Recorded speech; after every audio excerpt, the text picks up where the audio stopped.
যুক্তরাষ্ট্রের পররাষ্ট্র দফতরে উঠে এসেছে আওয়ামী লীগ প্রসঙ্গ, বিশেষ করে নূর হোসেন দিবসে আওয়ামী লীগের বিক্ষোভ মিছিল ঘিরে। মার্কিন পররাষ্ট্র দফতরে প্রশ্ন করেন এক নারী সাংবাদিক। তিনি নূর হোসেন দিবসে আওয়ামী লীগের সমাবেশ করার ঘোষণা ও সেটিতে বাধা প্রদান, বাংলাদেশের সংখ্যালঘুদের ওপর কথিত নির্যাতন, বিতর্কিত সাংবাদিকদের আটক ও প্রেস অ্যাক্রিডিটেশন কার্ড বাতিলের বিষয়টি নিয়ে প্রশ্ন করেন।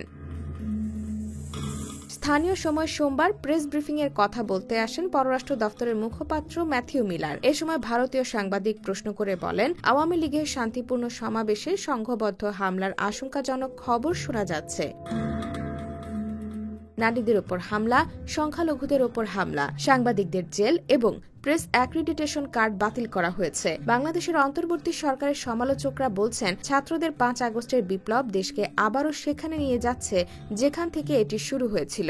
আমরা দেখেছি বেদান্ত প্যাটেল এসবের নিন্দা জানিয়েছে। বাংলাদেশের অন্তর্বর্তী সরকারের সঙ্গে এ ব্যাপারে আপনার কি কোনো কথা হয়েছে? এমন প্রশ্নের জবাবে মিলার বলেন, বাংলাদেশের সঙ্গে আলাদাভাবে কি কথা হয়েছে সেটি এখানে আমি বলবো না, তবে আমরা বাংলাদেশ সরকারের কাছে স্পষ্ট করেছি, যেমনটা আমরা বিশ্বের সব দেশের কাছে করে থাকি, যে আমরা শান্তিপ্রিয় আন্দোলনকে সমর্থন করি এবং চাই না সরকার কোনোভাবে শান্তিপ্রিয় আন্দোলনে সহিংস দমনপীড়ন চালাক।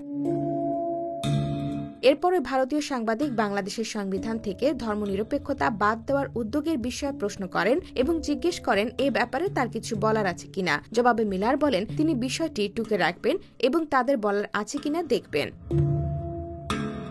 IBTV USA, new York.